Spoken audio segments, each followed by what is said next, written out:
قل إن صلاتي ونسكي ومحياي ومماتي لله رب العالمين.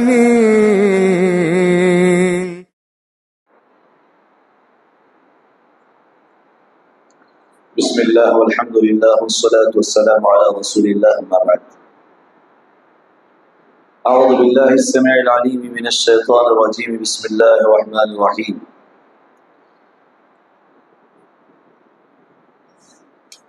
من اهتدى فإنما يهتدي لنفسه ومن ضل فإنما يضل عليها ولا تزر وازرة وزر أخرى وما كنا معذبين حتى نبعث رسولا وإذا أردنا أن نهلك قرية أمرنا مترفيها ففسقوا فيها فحق عليها القول فدمرناها تدميرا. ساری تعریفیں اللہ کے لیے ہیں. صلاۃ والسلام نبی اکرم جناب محمد رسول اللہ صلی اللہ علیہ وآلہ وسلم. 15ویں پاری کی مکمل تلاوت آج کی تراویح میں ہوئی. اس پارے کے اندر 2 سورتیں، پہلا سورۃ الاسراء یا سورہ بنی اسرائیل مکمل اس پارے میں، دوسرا سورۃ الکہف کا ایک بڑا حصہ اسی پارے میں. یہ دونوں صورتیں مکی اور مکی صورتوں کے جو مضامین ہیں توحید، رسالت اور آخرت، اسی کو ان 2 صورتوں میں واضح کیا گیا اور بیان کیا گیا، اور کچھ اخلاقی آداب اور پابندیاں بھی بتائی گئی. سورہ بنی اسرائیل اس سورت کو اس لیے کہا جاتا ہے کیونکہ بنی اسرائیل کے سلسلے میں ابتدا میں کچھ ان کا تذکرہ کیا گیا، اور سورۃ الاسراء اس لیے کہا جاتا ہے کیونکہ اس میں رسول کریم صلی اللہ علیہ وسلم کی اسراء کا ذکر. معراج پہلے اسراء ہوئی، پھر بعد میں معراج. اسراء اور معراج 2 الگ الگ چیزیں. اللہ کے نبی صلی اللہ علیہ وسلم مسجد حرام سے مسجد اقصیٰ تک جاتے ہیں، یہ اسراء. اور مسجد اقصیٰ سے جو اللہ رب العالمین کے پاس آسمانوں کی سیر کرائی جاتی ہے، یہ معراج. اسراء براق پر کرائی گئی، یعنی مسجد حرام مکہ سے، کعبہ سے مسجد اقصیٰ فلسطین تک آپ صلی اللہ علیہ وسلم کا جو سفر ہوا وہ براق پر. اور مسجد اقصیٰ سے آسمانوں تک جو سفر ہوا اس سفر کی کیفیت اللہ بہتر جانتا. وہ جبرائیل علیہ السلام کے ساتھ. اسراء کا تذکرہ یہاں پر اللہ رب العالمین نے کیا. آپ صلی اللہ علیہ وسلم پر یا آپ صلی اللہ علیہ وسلم جب معراج سے واپس آئے، لوگوں میں آپ صلی اللہ علیہ وسلم نے اس چیز کو بیان کیا. لوگ شک و شبہ میں تھے. ابو جہل نے ابو بکر صدیق رضی اللہ تعالیٰ عنہ سے پوچھا، کیا بھائی تمہارا دوست نیا آج؟ بولتے نا کیا کہ نئی فلم لے کے آیا. اس کا کہنا ایسا ہے کہ وہ راتوں رات یہاں سے مسجد اقصیٰ گیا، 7 آسمان پہ جا کے آیا. تو حضرت ابو بکر صدیق نے کہا کہ اگر محمد صلی اللہ علیہ وسلم نے یہ کہا ہے تو سچ ہے، جبکہ اس واقعے کی اطلاع اور خبر اللہ کے نبی صلی اللہ علیہ وسلم کے ذریعے سے ابو بکر کو نہیں ملی تھی. ابو جہل کی زبان یہ سننا تھا کہ تمہارے نبی نے محمد صلی اللہ علیہ وسلم نے دعویٰ کیا ہے کہ راتوں رات وہ مسجد حرام سے نکل کر کے گئے ہیں کہاں؟ مسجد اقصیٰ، اور پھر وہاں سے 7 آسمانوں کی سیر کر کے جنت و جہنم کے واقعات دیکھے، بہت کچھ دیکھا،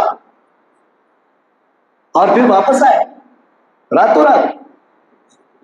تعجب کی بات ہے. ابو بکر صدیق نے کہا کہ اگر یہ اللہ کے نبی نے کہا ہے تو پھر سچا ہے. اسی وجہ سے حضرت ابو بکر کا نام کیا پڑا؟ لقب صدیق، تصدیق کرنے والا. آپ صلی اللہ علیہ وسلم کی رسالت کو یہاں ثابت کیا گیا اور اس معجزانہ سفر کو یہاں پر ذکر کیا. سبحان الذی اسری بعبدہ لیلا من المسجد الحرام الى المسجد الاقصى.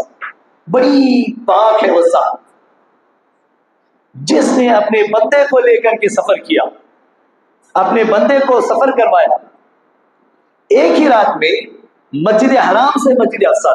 بہت ساری باتیں معلوم ہوتی ہیں۔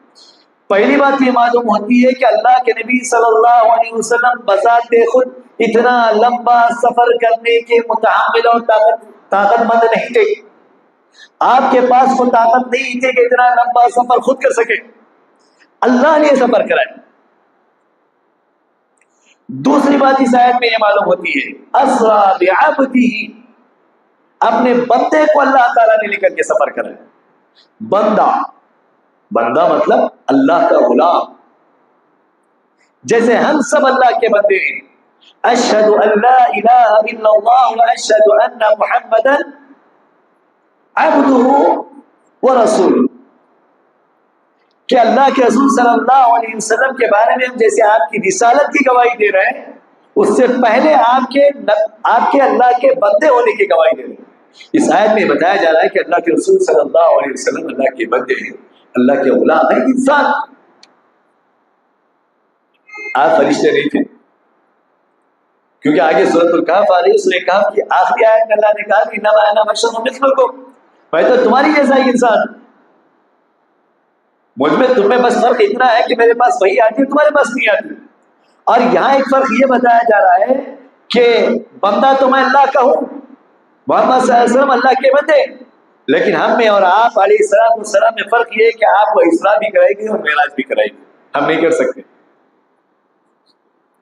یا معشر الجن والانس ان استطعتم ان تنفذوا من اقطار السماوات والارض فانفذوا لا تنفذون الا بسلطان۔ انسانوں کی اور جنوں کی جماعت، تم اگر چاہتے ہو، اگر تمہاری طاقت ہے تو آسمان اور زمین کے کناروں سے باہر نکل کے دکھاؤ۔ لن تنفذوا لا تنفذون الا بسلطان، سوائے کوشش کرنے کے تم اس سے باہر نہیں نکل سکتے۔ اللہ نے ساتوں آسمان سے باہر اللہ نے اپنے نبی کو سفر کروایا، کتنی مشینریاں بنی، کتنے راکٹس بنے، خلائی جو ہے مصنوعی خلا بنائے گئے۔ ہاں، یہاں سے نکل کر کے انسان وہاں جاتے ہیں، تحقیق پر تحقیق چل رہی ہے، کتنا بڑا، کتنی بڑی اور عظیم الشان کائنات۔ سورج اور چاند کا جہاں جہاں اللہ تعالیٰ نے تذکرہ کیا، یہاں پر بھی تذکرہ کیا، پچھلی سورتوں میں بھی تذکرہ ہو، کتنی بڑی کائنات۔ نظام شمسی، سولار سسٹم کچھ سیاروں سے مل کر بنا، اس میں سے بتایا جاتا ہے کہ ایک ستارہ غائب، 9 میں سے ایک غائب، ایسے کئی نظام شمسی۔ اور اس نظام شمسی میں زمین کی گولائی سے بڑے بڑے سیارے اور ستارے اللہ نے بنائے، اور ایسے جیسا ایک سولار سسٹم ہے ایسے کئی سسٹمز، اور یہ کئی سسٹمز مل کر کے ایک گیلیکسی بن رہی ہے، اور کئی گیلیکسیز مل کر کے ایک ملکی وے بنتا ہے، اور کئی ملکی ویز مل کر کے ایک آسمان میں ستاروں کا جھرمٹ بنتا ہے، جس کو آپ رات میں چمکتا ہوا دیکھتے ہو۔ ان سب کی سیر، ان سے باہر لے جا کر کے آسمان کی سیر اللہ نے کری، اللہ کے نبی صلی اللہ علیہ وسلم۔ انسان جہاں جانے کی سوچ بھی نہیں سکتا، تمنا کرتا رہ جائے، کوشش کرتا رہ جائے۔ اللہ نے کہا کہ تو کوشش ہی کرے گا، بس اس سے آگے نہیں نکل سکتا۔ جنوں کو اللہ تعالیٰ نے طاقت دی تھی کہ آسمانوں تک جا کر کے آسمان کی باتیں چرائے، لیکن وہ بھی آسمان اور زمین کے قطب سے نکل نہیں سکتا، اس کے کناروں سے باہر نہیں جا سکتا۔ وہ محض اللہ تعالیٰ نے اس کو طاقت دی تھی، اب وہ بھی پہرا لگا دیا گیا۔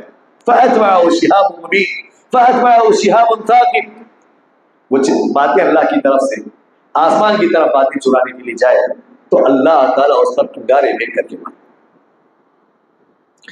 تو اللہ تعالیٰ نے اللہ کے نبی صلی اللہ علیہ وسلم کی رسالت کو اس سورت کی ابتدا میں ثابت کیا، اور بنو اسرائیل کا تذکرہ کیا کہ تم زمین میں 2 مرتبہ بہت فساد مچاؤ گے، وَلَتَعْلُنَّ عُلُوًّا كَبِيرًا، بہت زیادہ تم ظلم کرو گے۔ یہ بنی اسرائیل کی تاریخ رہی ہے کہ وہ بہت زیادہ ہمیشہ کچھ نہ کچھ ایمان والوں کے ساتھ ظلم و ستم رہا ہے۔ لیکن پچھلے کچھ عرصوں سے دیکھ رہے ہیں کہ کافی زیادہ یہ لوگ بڑھ چڑھ کر کے ظلم کر رہے ہیں. اللہ بہتر جانتا ہے کہ کب کہاں کیسے ظلم ہوگا. اور یہاں وَلَتَعْلُنَّ عُلُوًّا كَبِيرًا 2 مرتبہ ان کے ظلم سے مراد کیا کیا. اہل علم نے مختلف اقوال بیان کیے. اللہ تعالیٰ ابھی فی الحال جو ہے ہم اس پر نہیں جائیں گے. اللہ سے دعا کرتے ہیں کہ اللہ تعالیٰ ہم تمام کو ان کے ہر قسم کے شر سے محفوظ رکھے. اور ہمیں جس بات کی تعلیم دی گئی ہے وہ یہ ہے کہ بنی اسرائیل کی ابتدا ان کی پیروی نہ کریں. بہرحال اس کے بعد کیا ہے تو اللہ نے کہا کہ اگر تم اچھا کرو گے یہ تمہارے لیے, اگر تم برا کرو گے یہ بھی تمہارے اعمال تمہارے ساتھ. ان احسنتم احسنتم لانفسکم, اپنے آپ پر بھلا کر رہے ہو, احسان کر رہے ہو, نیکی کر رہے ہو, بھلائی کر رہے ہو. بھلائی کر کے اللہ پر احسان نہیں کرتے. تمہارا بھلا کرنے سے کسی کا بھلا ہونا ہے تو تم نے اس پر بھلا نہیں کیا, اللہ نے تم پر بھلا کیا. کسی کو 2 روپیہ دیا, 10 روپیہ دیا, 50 روپیہ دیے, آپ نے 1000 دیے, 50,000 دیے, 1 لاکھ دیے, 50 لاکھ دیے, تم نے اس پر صدقہ خیرات کر کے اپنا بھلا کیا. احسنتم لانفسکم, تم نے نہ اللہ پر احسان کیا نہ اس بندے پر احسان کیا. اللہ نے تم پر احسان کیا کہ تم کو اللہ تعالیٰ نے خرچ کرنے کی توفیق, تم کو ثواب کمانے کا موقع دیا, اور تم نے اسے پیسہ دیا تو اللہ نے اس پر احسان کیا کہ تم کو توفیق دی کہ اسے وَإِنْ أَسَأْتُمْ فَلَا, تم نے برا کیا تو بھی تمہارے ساتھ.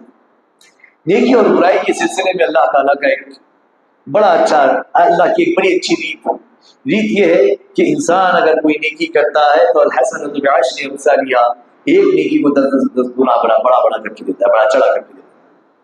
اور انسان اگر ایک گناہ کرتا ہے تو بڑا چڑھا کر کے 10 گنا نہیں دیتا, اس کے گناہ کو اللہ تعالیٰ ایک ہی گناہ دیتا ہے. یہ اللہ کی مہربانی ہے. اللہ تعالیٰ یقیناً مہربان ہے. اللہ تعالیٰ تمام کے گناہوں کو معاف فرمائے. پھر آگے اللہ تعالیٰ نے کچھ آداب بتائے. پہلا ادب زندگی کا یہ بتایا کہ وَاعْبُدُوا اللَّهَ وَلَا تُشْرِكُوا بِهِ شَيْئًا, اللہ کی عبادت کرو, اس کے ساتھ کسی کو شریک نہیں. اور اس کے بعد کہا وَقَضَىٰ رَبُّكَ أَلَّا تَعْبُدُوا إِلَّا إِيَّاهُ, پھر کہا کہ اچھا اللہ تعالیٰ کی توحید کی جو آیت ہے وَلَا تَجْعَلْ مَعَ اللَّهِ إِلَٰهًا آخَرَ فَتَقْعُدَ مَذْمُومًا مَخْذُولًا, کہ تم اللہ کے علاوہ کسی کو معبود نہ بناؤ. اللہ کی عبادت کے ساتھ اللہ تعالیٰ نے والدین کی خدمت کو جوڑا. تمہارے رب نے فیصلہ کیا ہے کہ تم اللہ کے علاوہ کسی کی عبادت نہ کرو اور والدین کے ساتھ حسن سلوک کرو. اگر وہ بڑھاپے کو پہنچ جائے, وہ دونوں پہنچ جائیں, دونوں میں سے ایک کو پہنچ جائے, تو پھر تم ان کو اف نہ کرو. اف کیا ہے؟ بڑا ہلکا لفظ, بڑا ہلکا لفظ. اف کیا ہے معلوم؟ اریٹیشن کے بعد جو کر کے جو ہمارے غصے کی جو سانس آتی ہے, یہ جو پچھوے کی جو زبان سے نکلتی ہے, یہ ناگواری کا جو احساس ہے والدین کی بات, یہ احساس ناگواری کے احساس سے نکلنے والی جو زبان سے ہلکی سی آواز ہے, یہ آواز اف ہے. پلٹا کے جواب دینا, ان کو جیسی کی تیسی سنانا, یا والدین کے ساتھ ناروا سلوک اختیار کرنا, یہ بہت بڑی چیز ہے. اللہ تعالیٰ کا حکم یہ ہے کہ والدین کے ساتھ جب وہ بزرگی میں پہنچ جائے تو عین ممکن ہے کہ وہ آپ کے لیے اریٹیشن کا اور آپ کی زندگی میں خلل کا سبب بنے. میاں بیوی سکون کی زندگی گزار. وہاں سے ایک بزرگ شخص کھانس رہے, رات بھر کھانس, 2-4 منٹ نہیں جاتے کھانستے کھانستے آواز, بیٹے, اے بیٹا, اے بیٹی, اے بہو, آواز دے رہا, سونے نہیں دیتا یار, بزرگ آدمی سونے نہیں دینا. بول کے جو آواز آ رہی پچ بول کے جو زبان سے, یہ اوہ. آپ کتنی مرتبہ بھائی, اور آپ اگر آپ کے گھر میں چھوٹے بچے ہیں, آپ کی اولاد ہیں, تو تھوڑا سا یاد کر کے دیکھو کتنی مرتبہ بچے راتوں میں جاگتے ہیں, اٹھتے ہیں, گندگی کرتے ہیں. ماں باپ کبھی اس سے ناگواری محسوس نہیں, اس کو اپنے لیے شرف سمجھ کر خدمت کرتے ہیں. تو اللہ تعالیٰ نے اسی چیز کو یہاں یاد دلایا اور کہا کہ اف نہیں بولو، کیونکہ تمہاری زندگی میں جب تم چھوٹے تھے تو تمہارے ساتھ وہ ان کا جب حسن سلوک تھا، تمہارے اپنے بچہ بول کر کے وہ جب کر رہے تھے اس وقت انہوں نے ناگواری نہیں دکھائی. آج تم بڑے ہو گئے، تمہارے جسم میں طاقت آ گئی ہے، تم والدین کے ساتھ ناروا سلوک اپناتے ہو. اللہ نے کہا کہ اف نہ کہو. ناروا سلوک اپنانا بہت بڑی بات، بہت بڑی بات. پھر کہا کہ ان کے لیے اپنے پہلوؤں کو نرم کرو، وقت اللہ جناح، ان کے لیے ذلیل ہو جاؤ. ماں باپ کے لیے ذلیل ہونا، آپ کو اگر لگتا ہے اللہ تعالیٰ ہمارے والدین کی حفاظت فرمائے، سب کی جس کے والدین صحت و تندرستی کے ساتھ رکھے، اور جن کے والدین اس دنیا سے جا چکے اللہ تعالیٰ کی بار بار مغفرت فرمائے. اگر بزرگی میں والدین ظلمتے ہیں، ظلم کیا ہے معلوم ہے؟ کہ انسان جب ہوش و حواس والا ہوتا ہے تو کسی بڑے شخص کی گندگی کو صاف کرنا یہ ذلت محسوس ہوتی ہے. پیشاب کسی نے کر دیا، پخانہ کسی نے کر دیا، اس کو دھلانا، صفائی کرنا، کدراہٹ محسوس ہو، انسان کو ناگواری محسوس ہوتی ہے.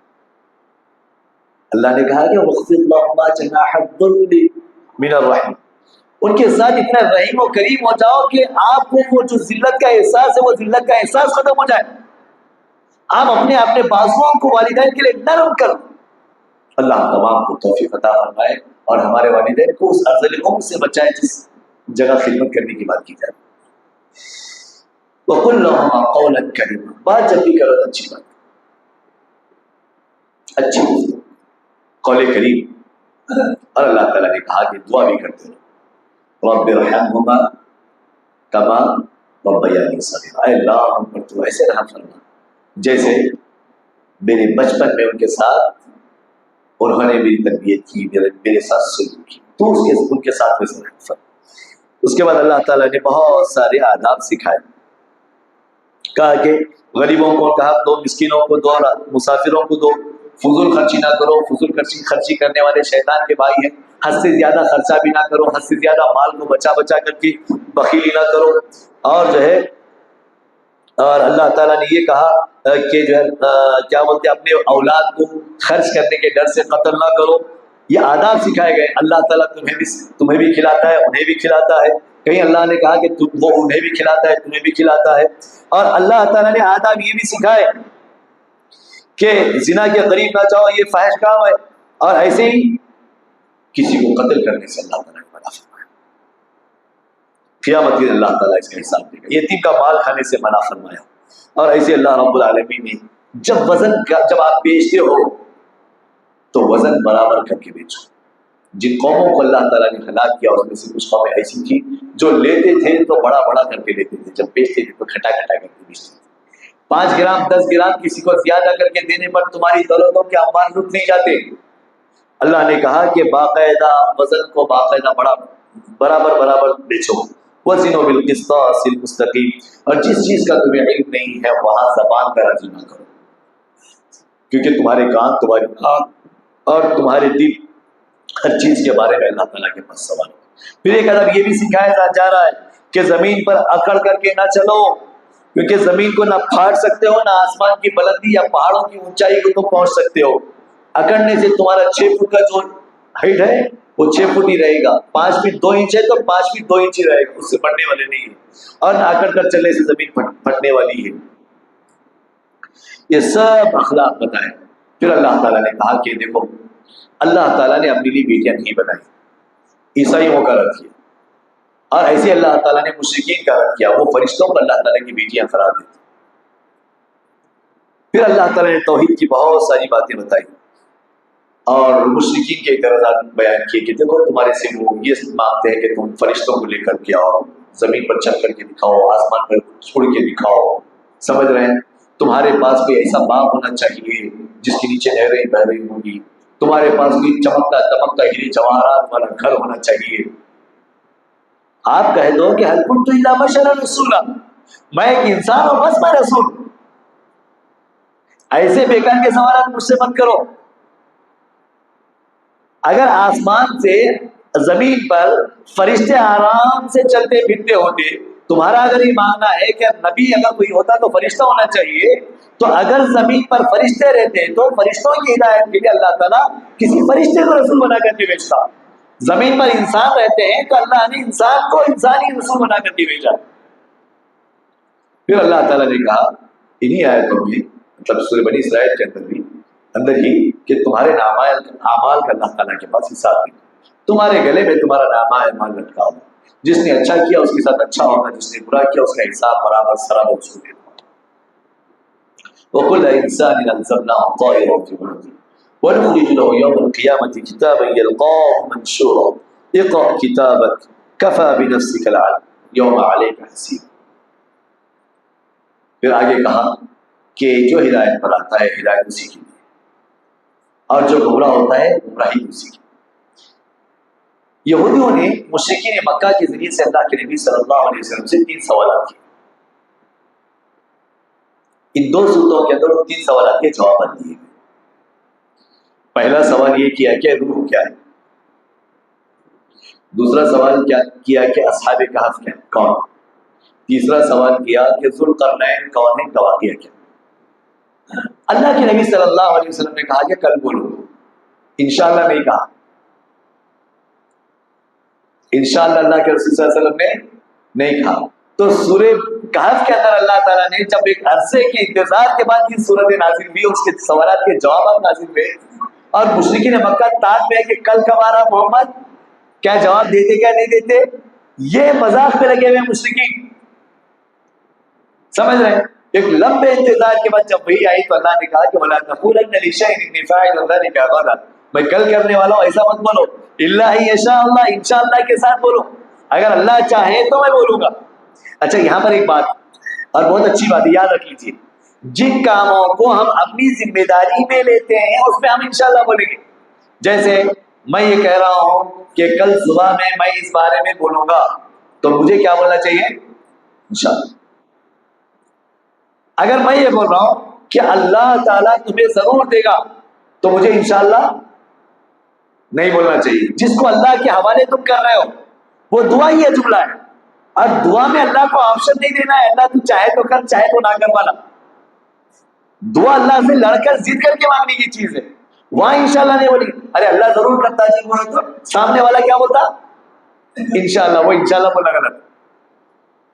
اللہ ضرور تمہاری مدد کرے گا. اللہ کی مدد آتی بھائی بول کے بول رہے ہیں, میں بول رہا ہوں کہ اللہ کی مدد آتی, تو سامنے والا کیا بول رہا انشاءاللہ. بھائی اللہ کے حوالے میں کروں تو آپ کیا بولو کہ بے شک آتی. وہاں انشاءاللہ نہیں بولنا. جن کاموں کو تم اللہ کے حوالے کر رہے وہاں انشاءاللہ ہرگز نہیں بولیں گے. جن کاموں کو تم اپنے حوالے کر رہے میں ضرور کروں گا. دیکھو آپ کرنا ہے کام تو آپ کیا بولیں گے انشاءاللہ. میں آپ کو ذمہ داری دوں, آپ یہ کام کریں گے تو آپ کیا بولیں گے انشاءاللہ میں کروں. مجھے کوئی ذمہ داری دی جا رہی تو میں کیا بولوں گا انشاءاللہ میں کروں گا. تو ایک سوال کا جواب ان 3 سوالوں میں سے سورہ بنی اسرائیل میں دیا گیا. کیا دیا گیا کہ قل الروح من امر ربی ویسألونک عن الروح, روح کے بارے میں پوچھتے ہیں. قل الروح من امر ربی, کہہ دو کہ روح میرے رب کا معاملہ. وما اوتیت من العلم الا قلیلا, مجھے بہت ہی قلیل بہت ہی کم اس کے بارے میں علم دیا گیا. اس کے بعد روح کے بارے میں ہم تمام کو زیادہ اٹکل بچوں ہانکنے کی ضرورت نہیں ہے. انہیں ایکسیڈنٹ میں مریا, اس کی روحانی بھٹک رہی, وہ جلالے کے مرا, اس کے گھر میں اس کی روحانی بھٹک رہی, وہ زہر کھا کے مرا, انہیں پھرنا بھٹک لیتے. یہ سب بیکار کی باتیں. اللہ نے کہا کہ انسان نیک ہوگا تو نیکوکار کو اللہ تعالیٰ اس کی روح کو علیین میں رکھے گا, برا ہوگا تو اس کی روح کو سجین میں رکھے گا. یہاں جو آپ محسوس کر رہے ہیں وہ شیطانی وساوس ہے. وہ شیطان کے کیا ہے وسوسے, شیطان کے تھاٹس. شیطان تمہارے دماغوں کے ساتھ کھیل رہا ہے, وہ روح نہیں ہے. روح کا تو مسکن اللہ نے بتا دیا. اس جسم سے روح نکلی, فرشتے لے گئے, جہاں جس کے لائق ہو وہاں اس کو رکھ دیا. بہرحال اس کے بعد سورۃ الکہف میں اصحاب کہف کے واقعے کو ذکر کیا. یہ کچھ نوجوان تھے جو اپنے وقت کے بادشاہ کے سامنے توحید کی یعنی توحید کو پیش کر توحید پسند لوگ تھے, توحید پرست لوگ تھے, اللہ کے دین پر ایمان لانے والے تھے, عیسیٰ علیہ السلام پر ایمان لانے والے لوگ تھے. تو ان کے لیے اپنے دین پر عمل کرنا دشوار ہوا. وہ لوگ نکل گئے. ایک پہاڑ پہ گئے، ان کے ساتھ ایک کتا تھا. کچھ کہتے ہیں کہ کچھ لوگ تھے. کتنے لوگ تھے ان کی کوانٹٹی کا علم اللہ تعالیٰ نے. اللہ نے کہا کہ کچھ لوگ بولتے ہیں کہ 9 ہے، 7 ہے، 5 ہے. جو بھی ہے اللہ تعالیٰ کرتا ہے. اللہ کے علاوہ ان کی تعداد کا کسی کو علم نہیں. یہ اللہ تعالیٰ کی توحید کی خاطر نکلی اور جا کر کے رات میں پناہ لی. 309 سال تک اللہ تعالیٰ نے ان کو سلایا. 309 سال تک وہ سوئے رہے. معلوم یہ ہوا کہ بندہ اگر سویا ہوا رہے تو اس کو اس کی باڈی اس حساب سے ڈیزالو نہیں ہوتی جیسے زندہ انسان تندرست و توانائی میں بیدار رہنے کے بعد ہوتی. یا سائنس بھی پروف کرتی. جس انسان کا کھانا پینا دشوار ہے، بہت زیادہ وہ یعنی تکلیف میں ہے، تو صرف اس کو سلائن لگا دیتے اور اس کو سوت کر کے سونے کی انفیکشن تاکہ اس کی باڈی تیزی سے ڈیزالو نہ ہو، کمزوری اس کو واقع نہ ہو. میڈیکل سائنس آج اسی پرکار کر رہی ہے. خیر، تو 309 سال تک وہاں سوئے رہے. جب وہ جاگے تو بولے کیا کتنی دیر سوئے؟ نہیں، آدھا 1 گھنٹہ سوئے ہوں گے، کچھ شاید آدھا دن سوئے ہوں گے یا دن کا کچھ حصہ سوئے. چلو پیسے ہیں، بھوک لگ رہی، کھانا لا لیں گے. نیچے جا کر دیکھ رہے تو وہ کرنسی نہیں چل رہی. لوگ دیکھیں گے ارے یہ تو پرانے لوگ ملے، کہاں سے ہے دیکھو. اب وہ جہاں جا کے پناہ لیے تھے وہاں مسجد بنائے. جب تک یہ لوگ توحید پرست ہو چکے تھے گاؤں والے، پھر انہوں نے ایک اچھی عمر گزاری، ان کی پناہ گاہ کو مسجد بنا دیا گیا اور وہ اللہ تعالیٰ کی نشانی میں سے ایک نشانی قرار دی گئی. اس کے بعد ایک اور واقعے کا ذکر ہے. ایک واقعہ کیا ہے کہ 2 لوگ تھے، ایک کے پاس باغات تھے، خوب مال تھا، دولت تھی. وہ اکڑ رہا تھا، اپنے بھائی سے بولا کہ دیکھ میرے پاس کتنا مال و دولت ہے اور کیسے باغات ہیں، کیسی کھیتیاں ہیں، تیرے پاس کیا ہے؟ وہ بولا کہ دیکھ اللہ نے چاہا تو تیرے سے وہ چھین سکتا ہے اور ہو سکتا ہے کہ اللہ تعالیٰ تجھ سے بہتر مجھے دے دے. تیرے کو تو چاہیے یہ تھا کہ تو کیا کہے کہ ماشاء اللہ لا قوت الا باللہ. اس صورت کے اندر اللہ نے انشاءاللہ بھی سکھایا اور ماشاءاللہ بھی سکھایا. جب تجھ پر اللہ نے کچھ احسان کیا تو تجھے کیا کہنا چاہیے تھا کہ ماشاء اللہ لا قوت الا باللہ. جو اللہ نے چاہا وہ مجھے ملا ہے، اللہ کے علاوہ کوئی طاقت و قوت نہیں ہے، یہ بولنا چاہیے. لیکن تو نے انکار کیا، اللہ کا انکار کیا، تیرے باغات جل گئے، اللہ کا عذاب آیا. وہ پھل پھلاریوں کی جو کھیتیاں اس کے پاس تھی، لہلہاتی کھیتیاں تھیں، وہ جل کر خاکستر ہو گئی. اللہ تعالیٰ نے اس کو اس کی کھیتیوں کا ایک ایک پیسے کا فائدہ بھی نہیں دیا. وہ سب زمین کے برابر ہو کر رہ گئی، سب نقصان ہو گیا. تو اس نے کہا کہ کاش ایسا ہوتا کہ تو اللہ پر ایمان لاتا اور اللہ تعالیٰ کی طرف رجوع کرتا، اللہ کا شکر ادا کرتا، تو تیرے ساتھ ایسا نہ ہوگا. ہم کو یہ بتایا جا رہا ہے کہ اللہ نے تمہیں دولت دی ہے، شہرت دی ہے، اللہ نے تمہیں مال دیا ہے، تو اللہ تعالیٰ کا شکر گزار بن کر کے رہنا چاہیے. اس کے بعد ایک اور دلچسپ واقعہ، حضرت موسیٰ اور خضر. حضرت موسیٰ اور خضر اس واقعے کو انشاءاللہ کل بیان کریں، کیونکہ اور واقعہ اگلے پارے میں باقی ہے. اللہ تعالیٰ سے دعا کرتے ہیں کہ اللہ تعالیٰ مجھے اور آپ کو کہنے اور سننے کے ساتھ ساتھ سمجھنے، عمل کرنے کی توفیق عطا فرمائے اور دوسروں تک ان باتوں کو سمجھانے اور پہنچانے کی توفیق عطا فرمائے. السلام علیکم ورحمۃ اللہ وبرکاتہ.